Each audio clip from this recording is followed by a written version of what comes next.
Il y a de nombreuses années, alors que le monde n'était pas ce qu'il est aujourd'hui, il y a un homme qui a pris la mer parce que la reine d'Espagne était avec lui d'accord et il avait dit je vais découvrir les Indes. Et il est parti en bateau, vous savez qui c'est? Christophe Colomb. Il a dit je vais partir et je vais découvrir les Indes. Il a passé des mois et des mois et des mois et quand il est arrivé, il a cru que c'était les Indes, mais c'était l'Amérique. Rien compris. Mais qu'est-ce qui s'est passé? Je pense qu'il n'a pas toujours compris dans la direction où il allait. Et il n'a pas su se remettre en question. Il n'a pas su vérifier les choses vraiment comme elles devraient. Dernièrement, on est allé chez ma fille et elle avait une nouvelle adresse, alors on a mis le GPS. Et alors qu'on était sur l'autoroute et qu'il y avait le GPS, en pleine autoroute, le GPS me dit « Au rond-point, prenez le deuxième sortie. » Je dis « Là, il y a un problème. » À prochaine rue, prenez à droite. Là, il y a encore un problème. Au prochain rond-point, reprenez la troisième sortie. Je dis là, il y a vraiment ce GPS, il est vraiment malade, il n'est pas en bon état. Et puis d'un coup, le GPS me dit recalcule, et il se met à recalculer. Et après, il me dit c'est bon, vous êtes sur la bonne route. D'accord. Heureusement que je n'ai pas changé de route. Mes frères et sœurs, certaines fois, on croit être sur des bons rails. Et le problème, c'est qu'on ne se remet pas toujours en question. Et ce matin, j'aimerais vous parler de la remise en question. Parce que nous pourrions penser, parce que nous sommes dans une église, parce que nous écoutons la parole, et que ça suffit. Eh bien non, ça ne suffit pas. Il faut régulièrement se remettre en question. Nous sommes comme Christophe Colomb sur son bateau et dans une mer immense, et s'il ne regarde pas son sextant, s'il ne regarde pas sa boussole, j'allais dire, eh bien après, on peut prendre n'importe quelle direction. Mais nous avons une boussole extraordinaire, qui est la parole de Dieu. Et nous avons besoin vraiment que cette parole fasse partie intégrante de nos vies. Vous allez me dire, Robert, il nous casse les pieds avec ça, la parole, la parole, la parole. Un jour, quelqu'un m'a dit, mais tu parles que de la parole, que de la parole. J'ai dit, oui, mais c'est ça mon chemin. J'en ai pas d'autre. Comment je vais savoir où je vais me tourner quand j'ai des problèmes, quand j'ai des difficultés? Comment je vais savoir comment mon cœur va se diriger? Même Moïse, et je le lisais encore dernièrement, même Moïse, pourtant Moïse, est-ce que c'est un grand homme, Moïse? Et on est tous d'accord pour dire que Moïse est un grand homme. Et pourtant, dans des décisions où il y a des choses qui paraissent logiques, il dit, attendez, je vais parler à Dieu et je vais voir ce que Dieu me dit. Dieu nous a tout donné. Dieu nous a parlé. Maintenant, c'est à nous remettre en question lorsque nous croyons savoir. Parce que bien souvent, nous croyons savoir. Mais qu'est-ce que nous connaissons, mes frères et sœurs? Qu'est-ce que nous connaissons? Des fois, Dieu agit comme ça et des fois, il agit comme ça. Moi, j'ai vu des fois des serviteurs de Dieu, ils ont dit, puisque dans la parole, il est écrit comme ça, alors je vais faire pareil. Ils disent, mais pourquoi il n'y a pas de résultat? Pourquoi il n'y a pas de résultat? Parce que Dieu n'a pas décidé que c'était comme ça cette fois-là. Qui c'est le grand patron? C'est Dieu. Et ça, je crois qu'il ne nous faut jamais, jamais, jamais l'oublier. J'aimerais lire un premier texte, s'il vous plaît, parce qu'en même temps qu'on fait la remise en question, forcément, il y a un bilan qui va se faire. Je ne sais pas si vous avez fait le bilan de votre année. On est en fin d'année. Vous savez, dans les entreprises, dans les sociétés, ils font toujours un bilan en fin d'année. Les pertes, les gains, les rien du tout. Et vous, est-ce que vous avez fait un bilan de votre vie spirituelle? Parce que c'est ça. Moi, ça ne m'intéresse pas vos finances. Hein. Ce qui m'intéresse, c'est votre vie spirituelle. Mes sœurs, mes frères, avons-nous fait un bilan de notre vie spirituelle? C'est ça l'important. Lorsque le Seigneur a commencé à me mettre sur ce message sur le cœur, j'ai dit, Seigneur, où j'en suis, moi? J'ai dit, Seigneur, qu'est-ce que tu veux de moi? Parce qu'aujourd'hui, je suis là, mais demain, je peux être ailleurs. Mais demain, je peux aussi mourir. Parce que ma vie ne m'appartient pas. Elle appartient à qui? Elle appartient à mon Sauveur. Je lui ai donné ma vie. On a dit tout à l'heure, je te donne ma vie. Mais ça, c'est des mots. Mais si Dieu te dit, ma soeur, mon frère, ben aujourd'hui tu vas quitter ton église et tu vas ailleurs. Ou non, Seigneur, j'ai mon quartier, il ne faut pas que je parte de mon quartier, il ne faut pas que je parte de ma maison, j'ai tous mes amis. Bon, tu as donné ta vie à Dieu ou tu ne l'as pas donné à Dieu? Est-ce que tu as fait le bilan cette année de réellement ce qu'est ta vie? Dans l'Épître aux Romains, s'il vous plaît, au chapitre 14,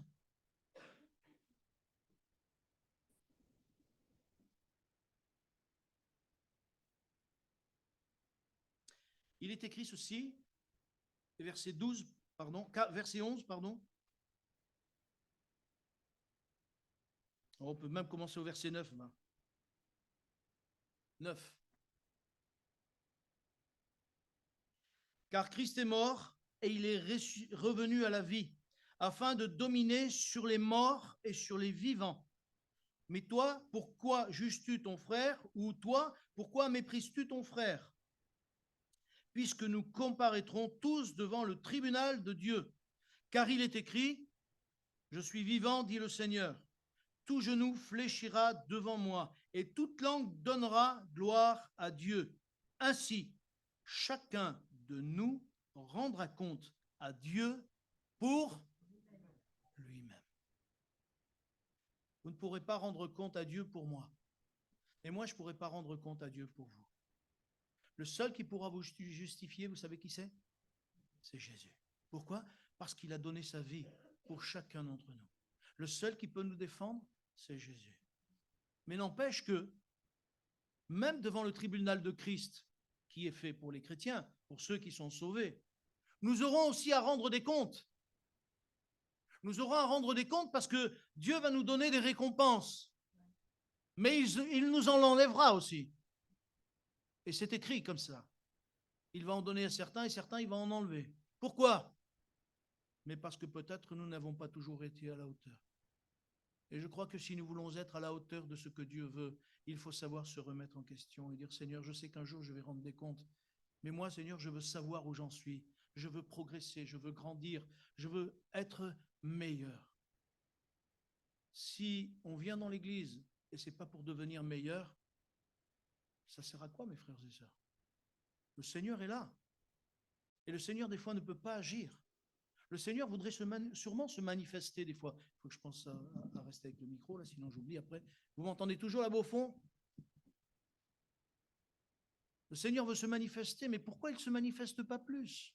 Pourquoi n'y a-t-il pas plus de miracles? Pourquoi on entendait tout à l'heure, peut-être des gens se posent des questions, mais pourquoi il n'y a pas de miracle? Pourquoi pas autant qu'avant? Mais peut-être pourquoi? Mais pourquoi moi je ne suis pas comme le Seigneur voudrait que je sois? Pourquoi le Seigneur n'agit pas plus en moi? Parce que peut-être que tu ne donnes pas au Seigneur ce que tu as chanté tout à l'heure, je te donne ma vie. On dit je te donne ma vie. Mais c'est des mots ou des faits? Si moi je vous dis je vous donne mon stylo.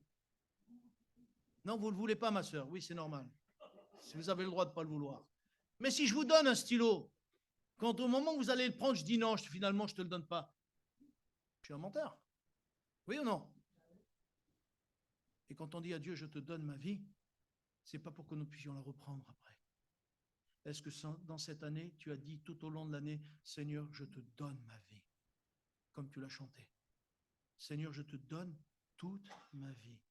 Qu'il pleuve, qu'il neige, qu'il vente, quels que soient les problèmes, quelles que soient les difficultés, je te donne ma vie. Où c'est qu'on en est avec ce bilan, mes frères et sœurs? Où c'est qu'on en est? Vous allez me dire, mais c'est sérieux ça, mais parce que la vie chrétienne, c'est une vie sérieuse. C'est notre éternité qui est en jeu. Et comme notre éternité était en jeu, Jésus a donné sa vie, afin que nous puissions passer notre éternité avec lui. Moi, souvent, je pense à des gens qui sont décédés et que je sais qui ont renié Jésus. Et rien qu'à penser à ça, je suis effrayé. Je me dis, mais ils vont passer l'éternité. Qu'est-ce que ça veut dire, l'éternité? Il n'y a pas de fin. Ils vont passer l'éternité à souffrir. Et ça me fait du mal. Et je crois que nous devons nous remettre en question. Je suis un témoin de Jésus-Christ. Je suis un témoin de sa gloire, de sa présence. je dois témoigner de sa vie. Il y a des âmes qui vont dans l'éternité, ils sont perdus pour l'éternité. Et moi, ça m'effraie.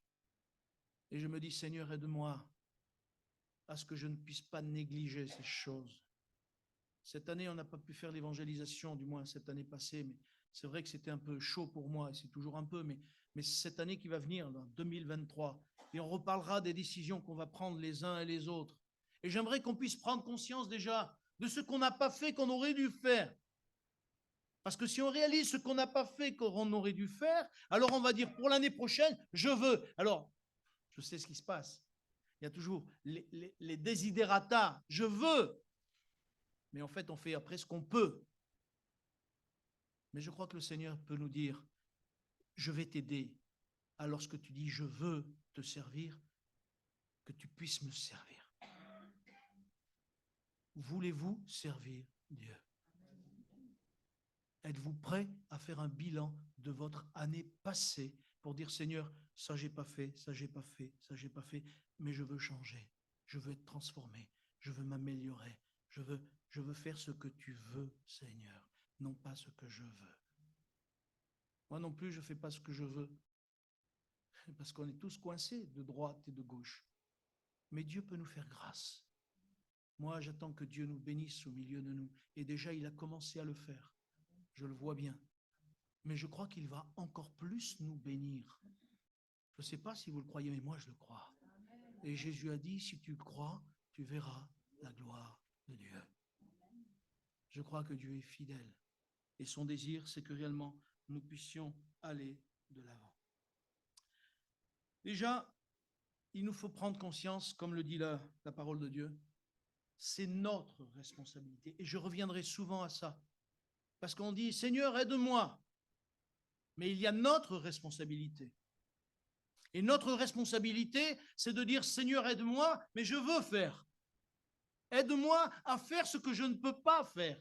Et ma responsabilité à moi, si je ne peux pas le faire, c'est de prier, d'intercéder, de lire la parole et de dire, Seigneur, aide-moi à aimer mon frère. On l'a lu tout à l'heure. Mais toi, pourquoi juges-tu ton frère? Seigneur, je ne veux plus juger mon frère. C'est une responsabilité personnelle.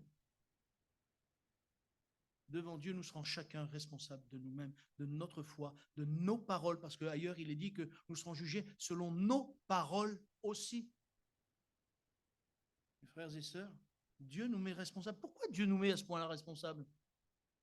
Parce qu'il veut que nous devenions des adultes spirituels. Il ne veut pas que nous restions comme des enfants. Il ne veut pas que nous restions comme des enfants, toujours en train de dire « Ah, mais Seigneur, voilà, et tu vois comme il agit, lui, il m'a mal parlé, il ne m'a pas dit bonjour, il m'a... »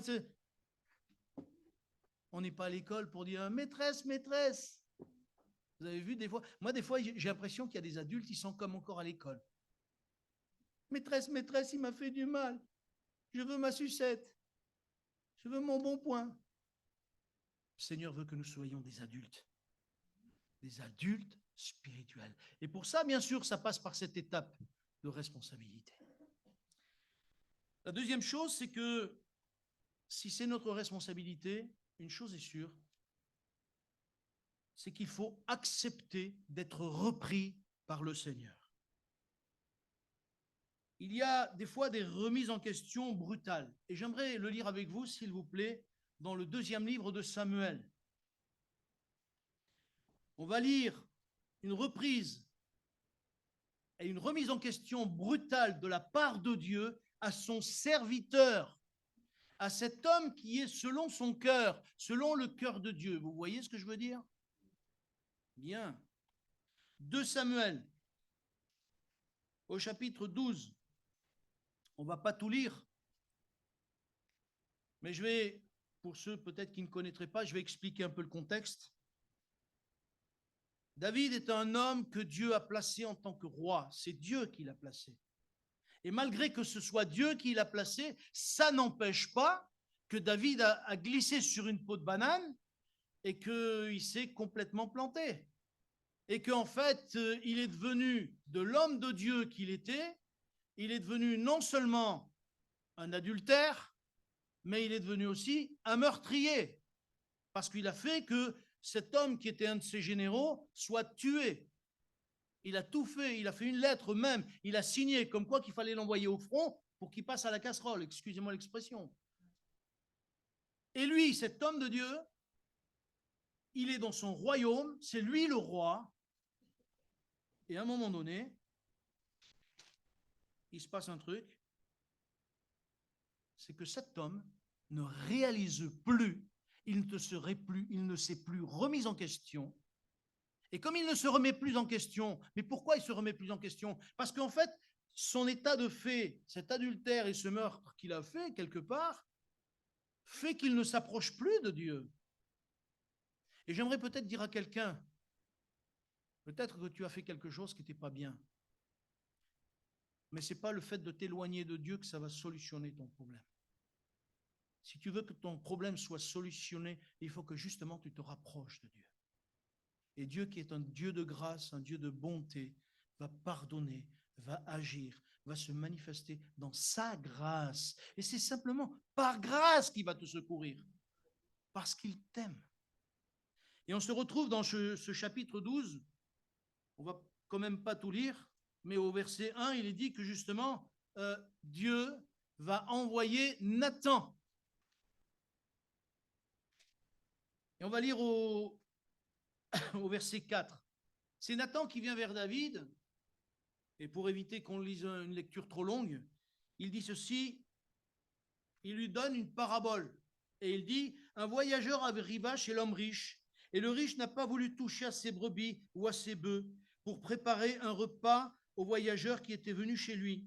Il a pris la brebis du pauvre et l'a apprêtée pour l'homme qui était venu chez lui. La colère de David s'enflamma violemment contre cet homme, et il dit à Nathan, l'Éternel est vivant, l'homme qui a fait cela mérite la mort. Et il rendra quatre brebis pour avoir commis cette action et pour avoir été sans pitié. Et Nathan dit à David, tuez cet homme-là. Waouh! Il est descendu de son ascenseur, hein? Vous voyez que des fois on peut se tromper? On peut croire qu'on est dans les plans de Dieu. Mais parce qu'il n'y a pas eu de remise en question dans sa vie, que lorsque le prophète de Dieu vient et lui dit tuez cet homme-là, je peux vous dire que c'est vraiment vite descendu dans son cœur. Hein. Et il a tout de suite compris. Hein. Il n'y avait pas besoin d'explication. Hein. Verset 13, s'il vous plaît. David dit à Nathan, j'ai péché contre l'Éternel. Et Nathan dit à David, l'Éternel pardonne ton péché, tu ne mourras point. Mais parce que tu as fait blasphémer les ennemis de l'Éternel en commettant cette action, le fils qui t'est né mourra. Amen. Alors, c'est bizarre de dire Amen dans cette circonstance. Mais lorsque Dieu fait quelque chose, il sait pourquoi il le fait. Moi, il y a un verset qui m'a choqué, c'est ce verset-là. Mais parce que tu as fait blasphémer les ennemis de l'Éternel. Mes frères et sœurs, comme nous ne sommes pas d'aplomb, quand nous ne marchons pas selon ce que Dieu veut, nous faisons blasphémer les ennemis de l'Éternel. Et qui sont les ennemis de l'Éternel? Le diable et toute sa cohorte, et tous ces hommes qui renient Dieu, qui ne veulent pas de Dieu, et qui sont prêts à montrer du doigt les chrétiens parce que les chrétiens ne sont pas toujours parfaits. Je le disais tout à l'heure, on est une famille et on n'est pas parfait. Christian, futur serviteur de Dieu, que Dieu le bénisse, il n'est pas parfait. Moi non plus. Francis Alébé non plus. Et quel que soit le serviteur, je suis désolé, pourtant on a eu de bons serviteurs ici. Je pense à M. Ferriz, je pense à M. Poncet, de bons serviteurs qui nous prêchaient la parole. Sont-ils parfaits? Mais non, mais non. Nous avons d'autant plus besoin, mes frères et sœurs, de nous remettre en question. Avant que Dieu ne nous remette en question en disant, voilà ce que tu as fait. Et qu'on se retrouve démunis. Dieu nous aime. Son désir, ce n'est pas que nous soyons perdus. Son désir, ce n'est pas que nous soyons désarçonnés. Son désir, c'est de nous reprendre comme un père qui reprend ses enfants et dire non, mon fils, tu n'as pas fait ça, ce qu'il fallait. Non, ma fille, tu n'as pas agi comme il fallait. Autant que Dieu nous le dise avec douceur et amour, que non, comme David, là, il est descendu de son estrade, hein, je peux vous dire. Hein. Mais vous vous rendez compte, il y a eu des conséquences sur le fils qu'il a eu, le premier fils qu'il a eu. Mais il y a eu des conséquences sur toute sa famille. Parce qu'il y a eu le problème avec Absalom et Amnon et sa fille, Tamar. Vous vous rappelez? Ce n'est pas la même Tamar. Ne confondez pas les deux Tamar, d'accord? Ce n'est pas la même que la belle-fille de Judas. Mais il y a eu des conséquences. Pourquoi? Parce qu'à un moment, il s'est loupé, il ne s'est pas remis en question. Mes frères et sœurs, n'ayons pas peur de nous remettre en question. N'ayons pas peur quand un frère peut-être ou une sœur nous dit « mais je n'ai pas compris ton agissement ». Moi, je me suis rendu compte des fois qu'il y a des gens, on ne peut pas leur dire ça, même leur dire que c'est pas bien comme tu fais. Pouh, ils montent en pression. Et ils sont pires que les Espagnols. Et je sais de quoi je parle, je suis d'origine espagnole.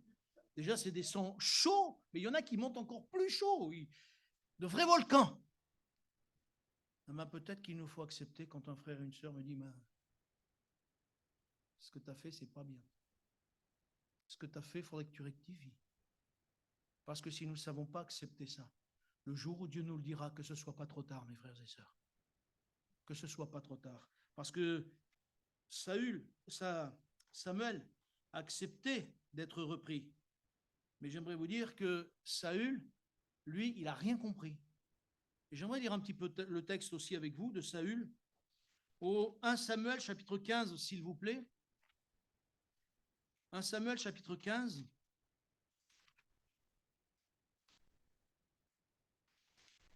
Mais vous savez pourquoi Saül, il n'a rien compris? On va le lire. C'est parce qu'il a cherché son propre intérêt.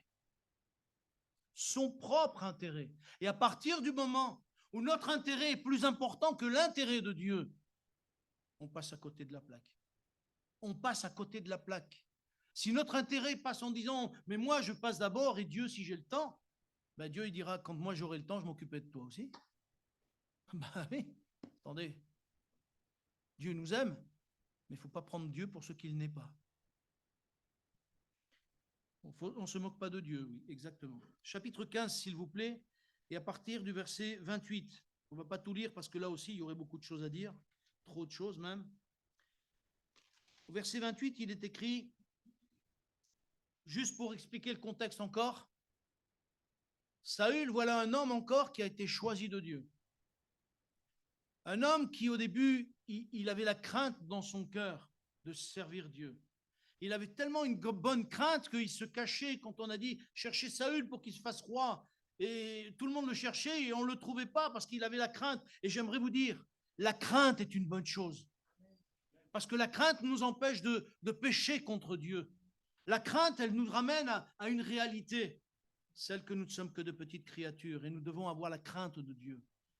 La crainte que Dieu soit, comment dire, offensé. La crainte que Dieu soit, comment dire, blessé par nos paroles, par nos actes. Et je crois que si nous avons cette crainte de Dieu, mais je ne parle pas de la peur, ne pas confondre, hein, la crainte, eh bien, les choses seront différentes. Et il avait cette crainte.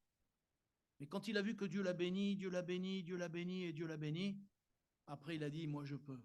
Moi je peux. Dieu est avec moi. Moi je peux. Et certains au milieu de nous pourraient dire, mais Dieu est avec moi.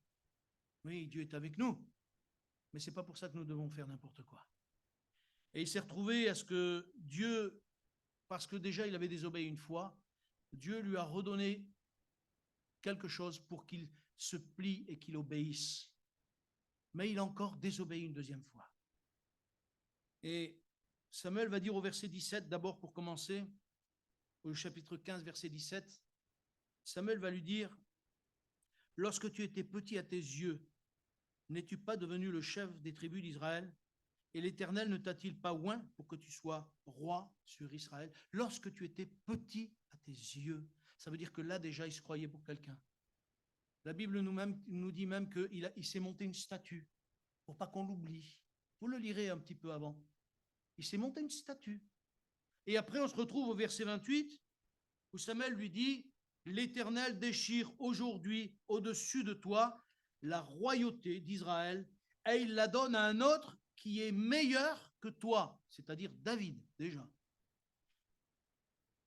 Celui qui est la force d'Israël ne ment point et ne se repent point, car il n'est pas un homme pour se repentir. Saül dit encore, j'ai péché, maintenant je te prie, honore-moi en présence des anciens de mon peuple et en présence d'Israël. Il dit pas, dis à Dieu de me pardonner, je veux me non, il dit honore-moi aux yeux du peuple. Il cherche son intérêt pour ne pas perdre sa place. Lorsqu'on cherche une place ou à gagner une place ou à se préserver une place, ça veut dire qu'on est en danger. Parce que si Dieu décide de nous écarter pour un temps et qu'on n'accepte pas, on s'en va à la mort spirituelle, bien sûr. Dieu, des fois, vous savez, pour nous éprouver, nous écarte. Mais c'est lui qui nous écarte. Et certaines fois, on ne comprend pas. On dit, mais pourquoi? Pourquoi? Mais c'est là, mes frères et sœurs, qu'il nous faut accepter. Accepter de se remettre en question. Accepter de dire, eh bien, Seigneur, c'est peut-être que j'ai fait quelque chose et je me remets entre tes mains. Et j'accepte ce que tu me donnes. Et l'acceptation, vous savez, de la volonté de Dieu, c'est une chose qui est agréable aux yeux de Dieu. Si nous n'acceptons pas la volonté de Dieu, nous ne serons pas agréables à Dieu. C'est difficile parce que certaines fois, nous avons notre propre nature qui est là. Et dans le cœur de Saül, il y avait cet orgueil, il y avait cette vanité, il y avait cette place qu'il ne voulait pas perdre. Et en fait, il voulait être honoré aux yeux du peuple et non pas honoré aux yeux de Dieu. Mes frères et sœurs, ne cherchons pas la gloire. Ne cherchons pas la gloire. Cherchons Dieu. Cherchons sa présence. Même si Dieu permet des fois qu'on soit secoué, moi je me remets à lui. Il est celui qui abaisse et il est celui qui élève. De la même manière qu'il peut nous abaisser, de la même manière il peut nous élever. Parce qu'il est Dieu. Et ça, nous ne le comprenons pas toujours. Mais nous ne sommes pas toujours dans ses plans. Et c'est pour ça que je disais tout à l'heure qu'il ne faut pas rechercher ce que nous voulons. Et j'aimerais te dire, ma soeur, mon frère, est-ce que cette année, tu t'es soumis à la volonté de Dieu? Est-ce que cette année, tu t'es révolté contre Dieu? Ça peut arriver. Et vous savez, en fonction des fois de nos révoltes, Dieu les connaît, nos révoltes. Il sait pourquoi on est révolté. Il sait des fois pourquoi on est en colère. Et on ne voudrait pas être en colère contre Dieu, mais il y a des choses qu'on n'explique pas et qu'on dit, mais Seigneur, pourquoi? Et on rouspète après Dieu. Mais j'aimerais vous dire qu'il est bon de dire à Dieu tout ce qu'on a à lui dire. Et lui dire, Seigneur, je t'aime quand même et je marcherai pour toi parce que je te donne ma vie. C'est un chant là que je vous dis, des fois on chante des choses, réalisons ce que nous chantons. Réalisons qu'on a dit, je te donne ma vie. Ça veut dire que toute notre vie, elle est entre ses mains et je ne ferai pas ce que Dieu ne veut pas que je fasse. Mais il faut prendre cette décision de le faire. Et en fait, Saül, le problème, c'est qu'il a recherché son propre intérêt. Pourquoi est-ce une nécessité encore de se remettre en question? J'aimerais lire plusieurs textes avec vous. 2 Corinthiens, s'il vous plaît, au chapitre 13 et verset 5.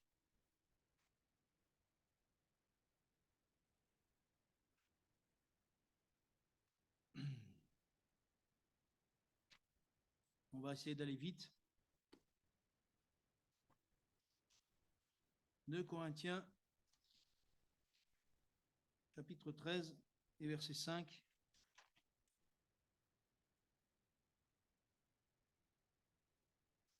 Vous y êtes? Oui, c'est écrit. Ok. Il est écrit, examinez-vous vous-même pour savoir si vous êtes dans la foi. Éprouvez-vous vous-même. Ne reconnaissez-vous pas que Jésus-Christ est en vous, à moins peut-être que vous ne soyez désapprouvés. Amen. Et là, il vient encore notre responsabilité. Et ça fait partie du bilan.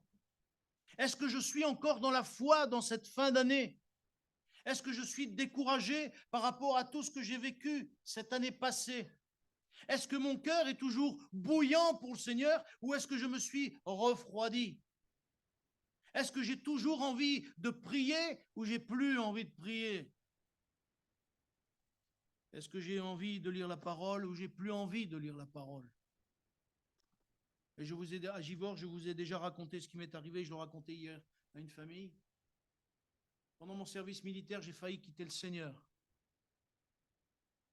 J'ai failli quitter le Seigneur parce que ma vieille nature est revenue à cause de tout ce qu'on vivait, tout ce que les gens on entend constamment, tous les jours, tous les jours, tous les jours. Encore, nous, dans notre vie, on a l'Église qui nous fait du bien, la présence de Dieu, la parole de Dieu, l'Esprit de Dieu. Mais quand on est à l'armée, et à l'armée, on a fait l'armée. Qui n'a pas fait l'armée? Il y a des jeunes, hein, vous ne savez pas ce que c'est l'armée. Oui, les dames, oui, bien sûr, à moins que les dames veulent s'engager, mais... Ouais. Tu as fait la journée d'appel, tu as fait l'armée? Non, tu n'as pas fait l'armée. Moi, j'ai fait l'armée. Oui, là-bas, il y en a plein qui ont fait. Mais je suis seul à faire l'armée ou quoi, là-haut? T'as fait l'armée, toi? Waouh! Moi, déjà à 12, j'en avais. Ouais, mais vous, c'est pas pareil. Vous êtes pieds noirs. Et donc, quand j'ai fait mon armée, j'avais plus contact avec les églises. En plus, j'ai été dans une église où j'ai été reçu comme un chien dans un jeu de quilles. Donc, ça m'a découragé. Et puis, le diable est venu me tenter. Il m'a mis des pièges et Dieu m'en a sorti. Et il y a 3 mois de fin de mon service militaire, j'ai eu l'impression de devenir fou parce que j'étais attiré par Dieu, parce que j'aimais Dieu. Et de l'autre côté, le monde me réattrapait, me reprenait avec toute ma violence à l'intérieur et tout le reste. Et j'ai voulu relire la parole de Dieu. Je n'ai rien compris. Je dis bien, je n'ai rien compris. Pourtant, j'ai commencé par l'évangile de Matthieu. Je l'avais témoigné à plusieurs en disant il faut commencer par le Nouveau Testament. Le Nouveau Testament va vous faire du bien. Et moi, je commence par Matthieu. Abraham a eu des fils, fils de, fils de, fils de, fils de, fils de, fils de, fils de. Je dis, je comprends rien. Pourquoi fils de, fils de, fils de? Je comprends rien. Donc, je suis passé à la 2e page. J'ai rien compris. Et à la 3e page, j'ai rien compris. J'ai dit, c'est pas possible, ça. Et là, j'ai réalisé que le diable voulait. Il voulait ma peau. Et là, je me suis dit, il ne m'aura pas. Il ne m'aura pas. Je sais que Christ m'a sauvé par amour. Il est hors de question que j'abandonne son amour merveilleux. Et j'ai repris la lecture de la parole. J'ai eu beaucoup de mal, je peux vous dire, les 3 mois derniers de l'armée, ça a été chaud. Hein. Mais tous les jours, je lisais, je ne comprenais rien. Et que c'est quand je suis revenu à Vienne, chez mes parents, etc., que j'ai recommencé à retrouver une vie chrétienne normale. Mes frères et sœurs, ne soyons pas étonnés de ce que des fois nous avons du mal à lire la parole de Dieu. Parce que le diable ne veut pas qu'on lise la parole de Dieu. Si on lit la parole de Dieu, alors arrive ce que la Bible dit. Qu'est-ce qu'elle dit? La foi vient de ce qu'on entend. Et ce qu'on entend vient de la parole de Christ. La parole de Christ, elle est là. La remise en question, la direction, elle est là. C'est pour ça qu'il ne veut pas qu'on la lise. C'est pour ça qu'il ne veut pas qu'on se remette en question. C'est pour ça qu'il ne veut pas que réellement nous puissions nous approcher même de l'Église, qu'on puisse s'aimer les uns les autres. Parce qu'il sait que si nous nous aimons les uns les autres, qu'est-ce qui va arriver? Il va arriver ce qui est arrivé dans Actes au chapitre 9 et verset 31. Qu'est-ce qui est arrivé Actes chapitre 9 verset 31? L'Église était en paix. Et après, vous savez le reste? Le Saint-Esprit est en train d'agir. Et le Saint-Esprit, non seulement il agit, mais on va le lire ce verset, vous voulez bien? Je n'avais pas prévu de le lire, mais tant pis. Je vais déborder sur tant pis, je ne pourrai pas aller jusqu'au bout encore une fois. Acte 9, s'il vous plaît, verset 31.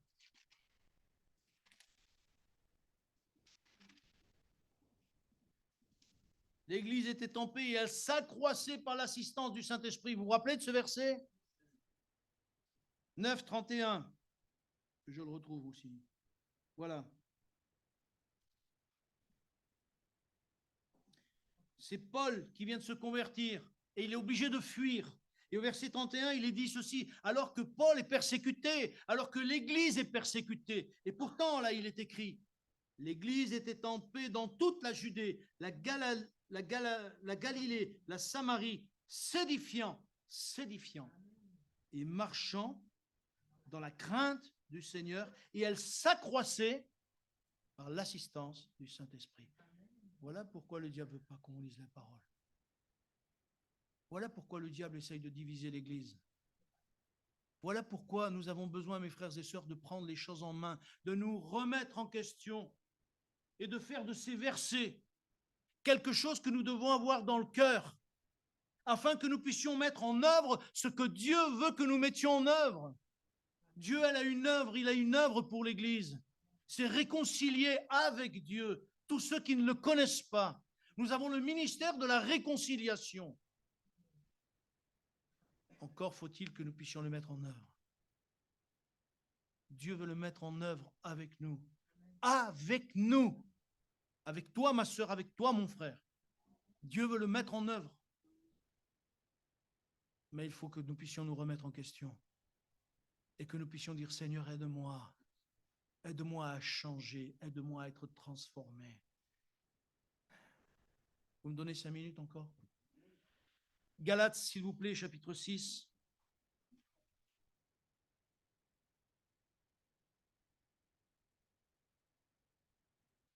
Verset 3.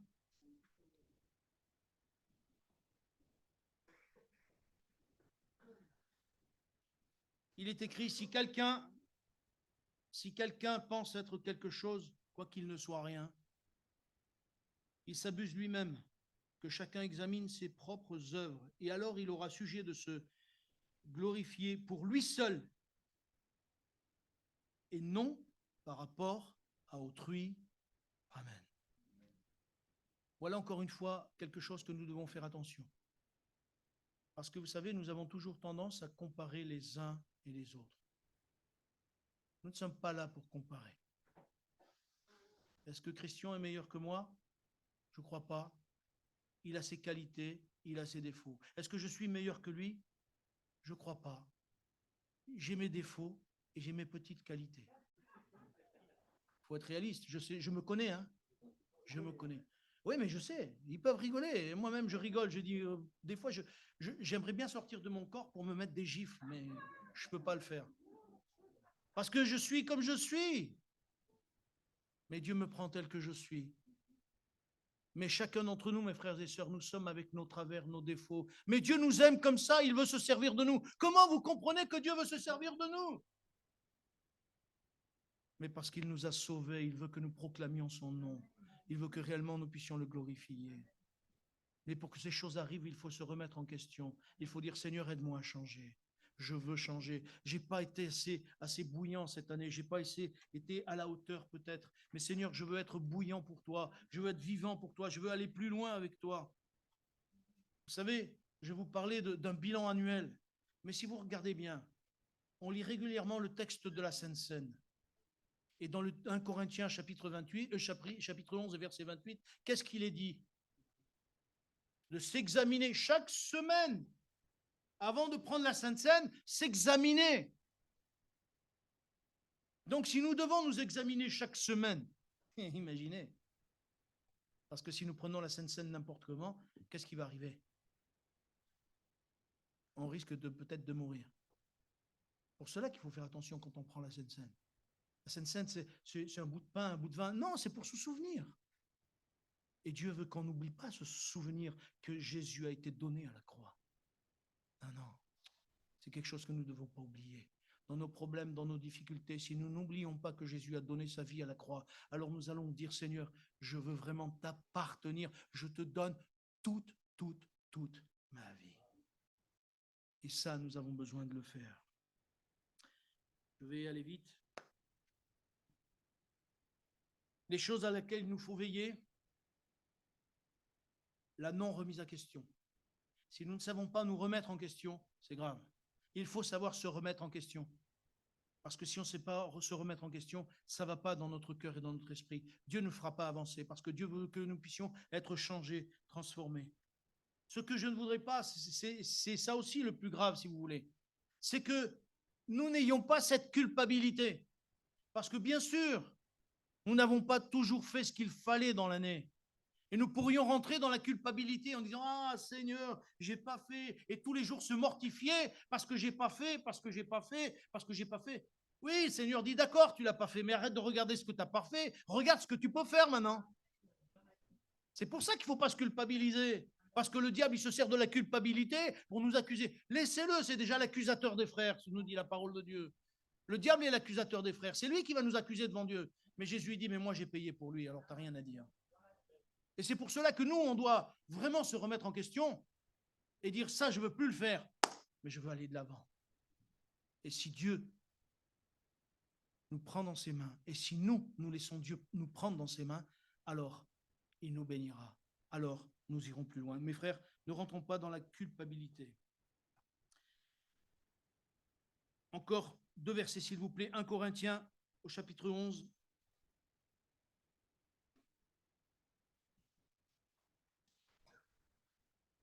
Et voyez, c'est pour vous dire comme quoi que ce verset nous montre quelque chose. L'église de Corinthe est une église où il y avait les dons spirituels, où il y avait des choses extraordinaires qui se passaient. Et pourtant, c'est une des premières églises. Et voilà ce que l'apôtre Paul dit. En donnant cet avertissement, ce que je ne loue point, c'est que vous vous assemblez non pour devenir meilleur, mais pour devenir pire. Mes frères et sœurs, que nous puissions nous rassembler pour devenir meilleurs et non pas pire. Je crois que nous devons veiller à ça. Est-ce que depuis que je marche avec le Seigneur, j'ai progressé? L'apôtre Paul dit que tes progrès soient évidents pour tous. Eh bien, qu'ils soient évidents pour Dieu surtout. Et que nous cherchions à ne pas devenir pire, mais que nous cherchions à devenir meilleurs. J'aimerais finir. On ne va pas lire un autre texte, mais 2 textes encore qui me sont venus à l'esprit. Le premier, c'est dans Chroniques au chapitre 15, verset 14. Je crois que c'est verset 14. Non. 15, 1, je crois. Où il dit que Dieu dit, je suis avec vous si vous êtes avec moi. Dieu veut être avec nous si nous sommes avec lui. Mais si nous ne sommes pas avec lui, il ne pourra pas être avec nous. Le deuxième, c'est que Gédéon, lui, il va dire, mais avant, nos pères, il y avait les miracles, avant, il y avait ceci, avant, il y avait cela. Et Dieu, lui, qu'est-ce qu'il lui dit, Dieu? Va avec la force que tu as. N'est-ce pas moi qui t'envoie? Et j'aimerais vous dire, le Seigneur, ce matin, te dit, ma sœur, mon frère, remets-toi en question pour marcher en nouveauté de vie. L'année 2023 vient. Tu ne sais pas si ce n'est pas l'année où Jésus va revenir. Peut-être que Jésus revient en 2023. Peut-être qu'il revient le 31. Es-tu prêt? Remets-toi en question. Remettons-nous en question. Voulez-vous que nous fassions ensemble l'œuvre de Dieu? Il y en a 4, les autres vous restez. C'est ça? Voulez-vous faire l'œuvre de Dieu? Alors, allons de l'avant. Que le Seigneur nous aide à faire des progrès. Tu es notre Père et je veux te bénir parce que tu nous donnes dans ta parole tous les moyens, Seigneur, pour que nous puissions être meilleurs, tous les moyens pour que nous puissions être de nouvelles créatures, tous les moyens pour que nous puissions faire ton œuvre et que des hommes soient sauvés. Je veux vraiment te prier pour ton Église, afin que tu nous aides à nous remettre en question, non pas à nous culpabiliser à outrance, mais que nous puissions nous remettre en question, afin d'aller de l'avant avec toi, afin que ton esprit se sente libre au milieu de nous, afin que réellement tu puisses te réjouir de voir ton peuple, Seigneur, te louer, t'adorer, de voir ton peuple te servir et de voir ton peuple, Seigneur, gagner des âmes. Donne-nous d'aimer ta parole, donne-nous d'aimer ta présence, donne-nous d'aimer par ton esprit la vie de Dieu en toi. Seigneur, dans le nom de Jésus, je te dis merci. Aide-nous à ce que cette année qui est devant nous, nous puissions nous améliorer, Seigneur, et aller plus loin avec toi. Père, dans le nom de Jésus. Amen. Que le Seigneur vous bénisse et je vous dis pour ceux qui le veulent à cet après-midi, je sais, il n'a pas voulu le dire. Oui, il y a la Coupe du Monde. Oui, il y a la France qui va peut-être gagner. Peut-être. Allez, que le Seigneur vous bénisse.